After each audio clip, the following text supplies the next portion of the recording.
नमस्ते दोस्तों, स्वागत है आपका आप ही के अपने channel B R Uday classes पे। और दोस्तों आज के इस वीडियो के अंदर हम लोग कर रहे हैं क्लास 10th हिस्ट्री के चैप्टर 1 के हिस्ट्री के चैप्टर 1 को, जिसका नाम है यूरोप में राष्ट्रवाद। तो ये जो चैप्टर है, इस चैप्टर से जितने भी सब्जेक्टिव क्वेश्चन बन सकते हैं, हम लोग सारे के सारे सब्जेक्टिव क्वेश्चन को आज के इस वीडियो के अंदर करेंगे। तो ये वीडियो आपके लिए बहुत ही इंपॉर्टेंट होने वाला है। तो दोस्तों वीडियो शुरू करने से पहले मैं आप लोग को एक इन्फॉर्मेशन देना चाहता हूँ कि जिस तरीके से आप लोग इस वीडियो में सब्जेक्टिव क्वेश्चन कर रहे हो, हम लोग सेम इसी तरीके से लाइव क्लास में ऑब्जेक्टिव क्वेश्चन करते हैं। और ये जो चैप्टर है, इसका भी हमने ऑब्जेक्टिव क्वेश्चन कल शाम को किया था। तो अगर आपको लाइव क्लास के बारे में पता नहीं है, तो हम लोग इस चैनल पर डेली 6 बजे शाम को लाइव क्लास करते हैं, जिसमें हम लोग ऑब्जेक्टिव क्वेश्चन को लगाते हैं। और ये सुबह का क्लास है, जिसमें आप लोग को वीडियो के रूप में सब्जेक्टिव क्वेश्चन कराया जाता है। तो देखिए, जो अपना पहला सब्जेक्टिव क्वेश्चन है वो ये है कि मेटरनिख कौन था यूरोपीय इतिहास में, वह क्यों विख्यात है। और ये काफ़ी इंपॉर्टेंट क्वेश्चन है, तो इसे ध्यान से आप लोग याद करिएगा। इसका आंसर कुछ ऐसे हो जाएगा कि मेटरनिख ऑस्ट्रेलिया का चांसलर और घोर प्रतिक्रियावादी व्यक्ति था। तो मेटरनिख कौन था? तो वो ऑस्ट्रेलिया का चांसलर था और घोर प्रतिक्रियावादी व्यक्ति था। वह किसी भी तरीके के वैधानिक सुधारों के विरोध एवं पुरातन व्यवस्था को बनाए रखने का समर्थक था। वो कैसा था? तो किसी भी तरीके के वैधानिक सुधारों का विरोधी था। और क्या था? तो जो पुरातन व्यवस्था थी उसको बनाए रखने का समर्थक था।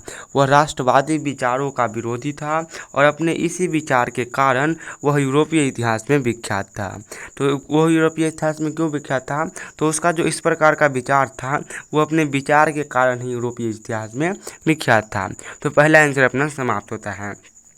अब देखिए, दूसरा क्वेश्चन ये है अपना कि वियना कांग्रेस की क्या क्या उपलब्धियां हैं। तो चलिए जानते हैं कि वियना कांग्रेस की क्या क्या उपलब्धियां हैं। आंसर में ये दिया गया है कि साल 1815 में नेपोलियन के पतन के बाद कांग्रेस यानी कि वियना कांग्रेस की बैठक की गई, जिसकी निम्न उपलब्धियां हैं और उपलब्धियां इसके नीचे लिखे गए हैं। देखिए, पहला उपलब्धियां में लिखा गया है ये कि फ्रांस में पुनः बुर्बो राजवंश की स्थापना। तो वियना कांग्रेस की पहली उपलब्धि क्या है? तो वियना कांग्रेस की पहली उपलब्धि ये है कि उसने फ्रांस में पुनः बुर्बो राजवंश की स्थापना किया। अब दूसरा जो इसकी उपलब्धि है वो ये है कि नेपोलियन द्वारा जीते गए राज्यों की पुनर्वापसी। तो नेपोलियन ने जितने भी राज्यों को जीता था, वियना कांग्रेस के द्वारा उसको वापस कर दिया गया। अब देखिए, तीसरी जो इसकी उपलब्धि है वो ये है कि फ्रांस को 2 भागों में बांटना। तो वियना कांग्रेस ने क्या किया? जो फ्रांस देश था उसको 2 भाग में बांट दिया। चौथी उपलब्धि क्या थी? तो इसकी जो चौथी उपलब्धि थी वो ये थी कि फ्रांस पर भारी भरकम जुर्माना लगाना। तो जो भी खर्चा हुआ था युद्ध में, उसका सारा का सारा जुर्माना उन्होंने फ्रांस पे लगा दिया, जिससे फ्रांस बहुत ही पीछे चला गया। अब इसकी जो 5वीं उपलब्धियाँ थी वो ये थी कि फ्रांस तथा यूरोप में राष्ट्रवादी भावनाओं को कुचलना। तो ये राष्ट्रवादी भावनाओं को कुचलने का भी काम किया। तो ये थी वियना कांग्रेस की कुछ उपलब्धियाँ। अब देखिए, जो अपना 3 नंबर क्वेश्चन है वो ये है कि मेजनी कौन था। और ये क्वेश्चन मोस्ट मतलब आप लोग जितना इंपॉर्टेंट बोल सकते हो उतना इंपॉर्टेंट है। तो देखिए, इसका आंसर कुछ ऐसे हो जाएगा कि मेजनी एक योग्य सेनापति और गणतांत्रिक विचारों का समर्थक था। तो मेजनी कौन था? तो एक प्रकार का योग्य सेनापति था, यानी कि बहुत ही अच्छा सेनापति था और गणतांत्रिक जो विचार होता है उसका समर्थक था। इसके अलावा मेजनी को इटली के एकीकरण का मसीहा भी कहा जाता है। उसने इटली के एकीकरण के उद्देश्य से यंग इटली और यंग यूरोप की स्थापना भी किया। तो मेजनी को क्या कहा जाता है? तो मेजनी को इटली के एकीकरण का मसीहा कहा जाता है और उसने इटली के एकीकरण के उद्देश्य से यंग इटली और यंग यूरोप नाम की जो संस्था थी उसकी भी स्थापना मेजनी ने ही किया। तो ये थे मेजनी। अब देखिए, जो 4 नंबर क्वेश्चन है वो ये है कि जर्मनी के एकीकरण के लिए बिस्मार्क ने कौन सी नीति अपनाई और इसका क्या परिणाम हुआ। तो इसका आंसर कुछ ऐसे है कि जर्मनी के एकीकरण के लिए बिस्मार्क ने रक्त और लौह की नीति अपनाई और इस नीति के अनुसार पूरे जर्मनी का एकीकरण युद्ध के द्वारा किया जाना था। यह नीति पूर्ण रूप से सफल रही और जर्मनी का एकीकरण संभव हुआ। तो बिस्मार्क ने क्या किया? जर्मनी के एकीकरण के लिए रक्त और लौह की नीति को अपनाया। ये क्वेश्चन ऑब्जेक्टिव के अंदर भी पूछा जाता है। और साथ ही इस नीति के अंदर करना क्या था? तो ये जो रक्त और लौह की नीति थी, इस नीति के अंदर हमें करना ये था कि जो जर्मनी था इसका एकीकरण हमें युद्ध के द्वारा करना था, मतलब लड़ाई झगड़ा करके करना था। और ये नीति पूर्ण रूप से सफल रही, मतलब पूरे अच्छे तरीके से चला और जर्मनी का एकीकरण भी संभव हो पाया इसी नीति के कारण।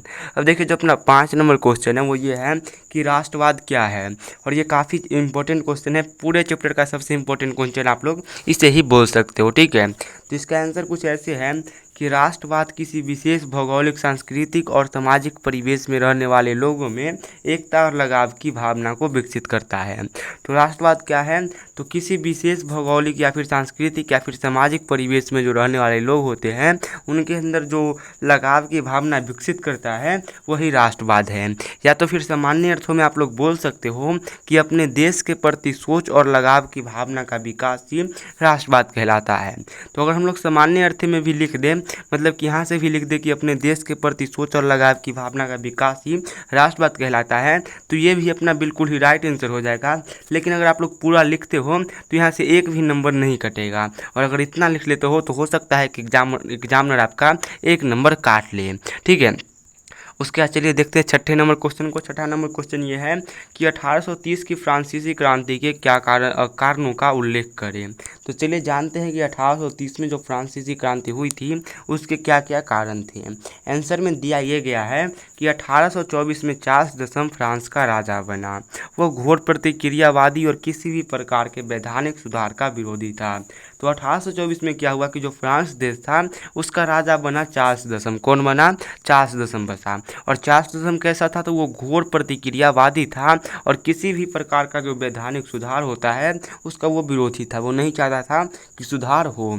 एवं उसने पॉलिनेक को अपना प्रधानमंत्री नियुक्त किया जो अत्यधिक प्रतिक्रियावादी था। और उसने क्या किया, तो और उसने पॉलिनेक को अपना प्रधानमंत्री भी नियुक्त कर लिया। और जो पॉलिनेक था ये तो और भी ज़्यादा प्रतिक्रियावादी था।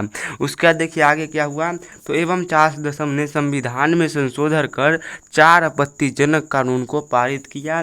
जनता में इन कानूनों की प्रतिक्रिया शीघ्र ही हुआ और लोग विरोध पर सड़क पर उतर गए एवं 1830 की क्रांति आरंभ हो गया। तो इतना तक तो ठीक था कि इसने अपना एक प्रधानमंत्री भी नियुक्त कर लिया था जो घोर प्रतिक्रियावादी था। लेकिन फिर चार्ल्स दशम ने क्या किया, तो इसने संविधान में संशोधन यानी कि संविधान में सुधार करके 4 आपत्तिजनक कानून को पारित किया।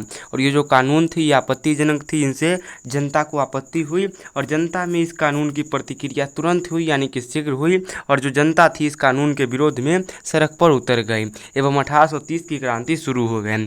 जैसे कि आपने देखा हुआ कि अभी कुछ दिन पहले किसान मुद्दे पे कुछ कानून पारित किया था बीजेपी के सरकार ने, ठीक है, मोदी सरकार ने। तो बीजेपी के सरकार तो जो किसानों को पसंद नहीं आया, तो किसानों ने क्या किया कि इसकी प्रतिक्रिया हुई किसानों में और वो विरोध में सड़क पे आ गए थे। तो इसी प्रकार जो चार्ल्स दशम था इसने कुछ कानून पारित किए थे जो जनता को पसंद नहीं आया और जनता सड़क पे आ गई। और जब सड़क पे आ गई तो 1830 की क्रांति शुरू हो गया।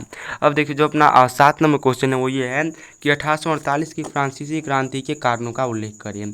तो हमने अभी भी देखा था कि 1830 की क्रांति के क्या कारण थे। अब हमें 1848 के बारे में देखना है। तो चलिए देखते हैं कि 1848 के क्या कारण थे। आंसर में ये दिया गया है कि 1830 के क्रांति के बाद लुई फिलिप फ्रांस का नया राजा बना। तो जब 1830 में क्रांति हुआ तो जो चार्ल्स दशम था उसको हटा करके लुई फिलिप नाम के एक व्यक्ति को फ्रांस का नया राजा बनाया गया। उसके बाद क्या हुआ, तो शुरुआत में तो उसने जनता को खुश करने के लिए स्वर्गीय मध्यवर्गीय नीति का अवलंबन किया, लेकिन बाद में भी उसने अपने साथ कुलीन और पादरी वर्ग को रखने लगा। तो हुआ क्या कि 1830 की क्रांति के बाद चार्ल्स दशम को राजगद्दी पर से हटा दिया गया और लुई फिलिप नाम के एक व्यक्ति को नया राजा बनाया गया। और शुरुआत में इसने क्या किया, तो शुरुआत में इसने जनता को खुश करने के लिए स्वर्गीय मध्यवर्गीय नीति को अपनाया, यानी कि मध्यम वर्ग के लोगों को अपने साथ रखने का ऐलान किया। लेकिन बाद में इसने भी क्या किया, तो बाद में भी इसने अपने साथ कुलीन मतलब होता है कि अमीर वर्ग, कुलीन वर्ग और पादरी वर्ग, पादरी मतलब होता है जो पुजारी वगैरह होते हैं उनको कहते हैं। तो बाद में इसने भी अपने साथ अमीर और पादरी वर्ग को रखने लगा। तो तो इतना काम इसने कर दिया, मतलब गद्दारी किया एक तरह से आप लोग बोल सकते हो कि मध्यम वर्ग के साथ। साथ ही लुई फिलिप एक अयोग्य शासक था। उसके शासन काल में राज्य में भूखमरी और बेरोजगारी अपने चरम सीमा पर थी। तो इतना काम तो वो कर ही रहा था कि अपने साथ अमीर को और पादरी को रख रहा था। साथ ही ये एक अयोग्य शासक था, इसको पता नहीं था कि शासन कैसे किया जाता है। उसके जो शासन काल थे, उस शासन काल में राज्य में भूखमरी और बेरोजगारी अपने चरम सीमा पर थी, मतलब बहुत ही अधिक बढ़ गई थी। एवं विदेश नीति के नाम पर भी लुई फिलिप के पास कुछ नहीं था। और जो विदेश नीति होती है कि किस देश के साथ हमें अच्छे संबंध रखने हैं और किस देश से युद्ध करना है, किस देश से हमें व्यापार करना है और किससे नहीं करना है, इसके नाम पर भी जो लुई फिलिप था, इसके पास कुछ भी नहीं था। इन सभी कारणों से जो जनता थी ये उग्र हो गई और उग्र होकर सड़क पर आ गई और 1848 की क्रांति का आरंभ हो गया। तो ये सारे कारण के कारण क्या हुआ, 1848 की क्रांति हुआ। अब देखिए जो अपना 8 नंबर क्वेश्चन है वो ये है कि गैरीवाल्डी कौन था, इटली के एकीकरण में उसने क्या भूमिका निभाई, और ये भी मोस्ट इंपॉर्टेंट क्वेश्चन में से एक है।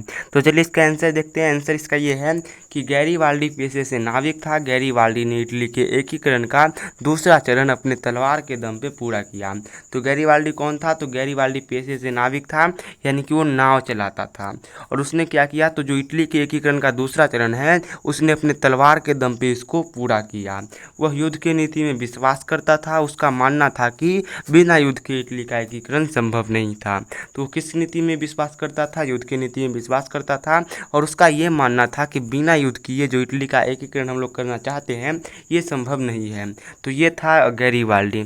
अब देखिए जो अपना 9 नंबर क्वेश्चन है वो ये है कि जर्मनी के एकीकरण की क्या क्या बाधाएं थी। तो आंसर ये दिया गया है कि जर्मनी के एकीकरण की निम्न बाधाएं थी जो नीचे लिखी गई है। पहली बाधा ये थी कि जर्मनी का 300 से अधिक छोटे बड़े भागों में यानी कि कस्बों में बटा होना। तो जो जर्मनी थी ये 300 से अधिक भागों में बटी हुई थी, ये इसकी पहली बाधा थी। दूसरी बाधा ये थी कि इन बटे हुए भागों में सामाजिक, संस्कृति एवं आर्थिक असमानता का व्याप्त होना। तो ये जो 300 से अधिक भागों में जर्मनी बची थी, इन सभी भागों में न तो सामाजिक समानता थी, न ही तो सांस्कृतिक और न ही आर्थिक, इन सभी में असमानता व्याप्त थी, यानी कि असमानता बहुत हद तक फैली हुई थी। अब जो इसकी तीसरी कारण बाधा थी वो ये थी कि जर्मनी के लोगों में राष्ट्रवाद की भावना का अभाव होना। तो अपने देश के प्रति जो सोच और लगाव की भावना है उसे हम लोग राष्ट्रवाद कहते हैं। और जो जर्मनी के लोग थे उनके अंदर इन भावना की थोड़ी सी अभाव थे। तो यही इनकी तीसरी बाधा थी। चौथी जो इनकी बाधा थी वो ये थी कि जर्मनी के एकीकरण में ऑस्ट्रेलिया का हस्तक्षेप। तो ऑस्ट्रेलिया जो देश था ये नहीं चाहता था कि जर्मनी का एकीकरण पूरा हो, और इसलिए ये जर्मनी के एकीकरण में बीच में घुस जाता था और उसका विरोध करता था। तो ये भी इसकी एक बाधा ही थी। तो ये 4 बाधाएं आप लोग लिख दोगे तो 2 नंबर मिल जाएगा। अब देखिए जो 10 नंबर अपना क्वेश्चन है वो ये है कि रक्त और लौह की नीति क्या है, इसका अवलंबन किसने किया। तो अभी हमने देखा था कि रक्त और लौह की नीति क्या है। तो इसका आंसर कुछ ऐसे दिया गया है कि रक्त और लौह की नीति का अवलंबन बिस्मार्क ने किया था। तो रक्त और लौह की नीति का अवलंबन किसने किया था, बिस्मार्क ने किया था, आप लोग याद रखिएगा। इस नीति के अंतर्गत पूरे जर्मनी का एकीकरण युद्ध के दौरान करना था। तो इस नीति के अंदर हमें करना क्या था, इस नीति के अंदर जो बिस्मार्क थे उनका ये मानना था कि इस नीति के अंदर हम लोग पूरे जर्मनी का एकीकरण युद्ध के द्वारा कर देंगे। यह नीति पूर्ण रूप से सफल रही। इस नीति के द्वारा जर्मनी का एकीकरण पूर्ण हुआ। और ये नीति क्या रही, तो पूरी रूप से सफल रही, यानी कि युद्ध के द्वारा जर्मनी का एकीकरण पूरा हुआ। ठीक है, तो ये थी हमारी कुछ टॉप 10 सब्जेक्टिव क्वेश्चन। ठीक है, ऑब्जेक्टिव तो हम लोग शाम को करते हैं। तो आई होप कि आप लोग को ये वीडियो पसंद आया होगा। और अगर आप लोग ये नोट्स लेना चाहते हो तो उसके लिए आप लोग को व्हाट्सएप ग्रुप को ज्वाइन करना होगा, जिसका लिंक आप लोग को डिस्क्रिप्शन में मिल जाएगा। तो अगर आप लोग व्हाट्सएप ग्रुप को डिस्क्रिप्शन से ज्वाइन कर लेते हो तो वहीं पर आप लोग को इसका PDF जो PDF आप लोग पढ़ रहे हो ये बिल्कुल ही फ्री में मिल जाएगा। ठीक है, और शाम को हम लोग लाइव क्लास भी करते हैं, और ये लाइव क्लास हम लोग डेली करते हैं। तो आप लोग भी लाइव क्लास को ज्वाइन कर सकते हो शाम को 6 बजे। तो मिलते हैं नेक्स्ट वीडियो में, तो के लिए बाय बाय।